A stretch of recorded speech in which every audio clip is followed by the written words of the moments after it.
We've told you how the unprecedented surge of unemployment claims overwhelmed the Texas Workforce Commission.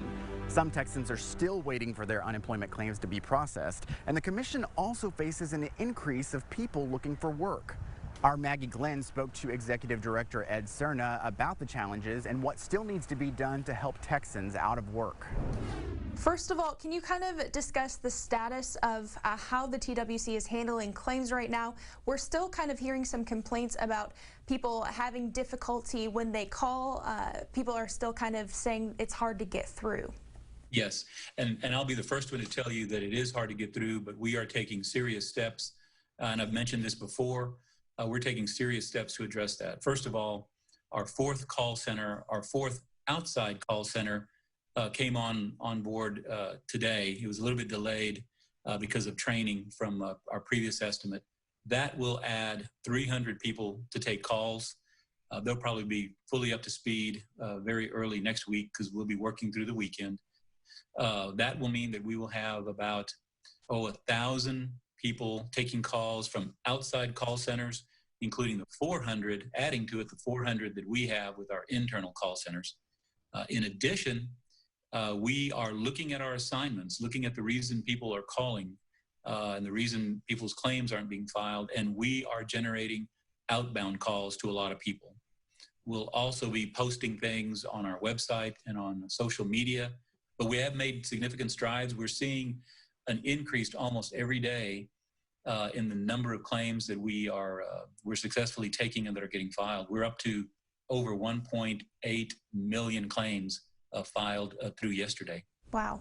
And are these files, are they still coming in as much as they were when this all first started? Because especially this week with the oil prices tanking at the beginning of the week, there's been more job cuts, especially in the oil and gas industry. Are you guys still seeing the same number? Has there been a little spike this week? How's that all looking? We're still seeing the same number. Interestingly enough, the total number of people getting to us or trying to get to us hasn't decreased, nor has it increased substantially. And that means that, that there are new people coming into the system trying to reach us. And it is probably because of more and more businesses, as this thing stretches out, more and more businesses are having to furlough their staff.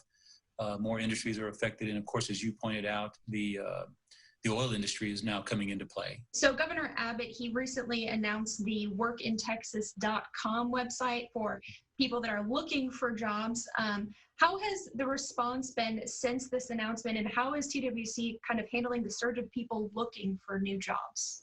Sure. That's an entirely different part of the agency.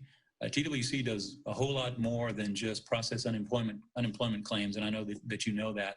A lot of our viewers may not, a lot of your viewers may not, because of the attention that unemployment claims are being given right now. But we have an entirely separate area of the agency that handles job seekers, and we work with 28 independent boards around the state to make sure that job seekers are getting what they need with regard to information and jobs identified for them, as well as employers getting the information that they need to either connect them with people that are looking for jobs or connect them back with their employees who they had to furlough or let go. Work in Texas was recently updated. It's a new system that we launched back in August, and it basically works for the individual, both the employer and the job seeker, trying to match them up. So we're well prepared for the onslaught, and I hope it's an onslaught, of individuals who are looking for work as the governor and other leaders began to open up the economy. That was Maggie Glenn reporting. Thank you for joining us for this special edition of State of Texas. I'm Josh Hinkle. Remember to do your part to help stop the spread of this virus. Stay safe, stay informed. We'll be back next week to bring you an in-depth look at Texas politics. Have a great day.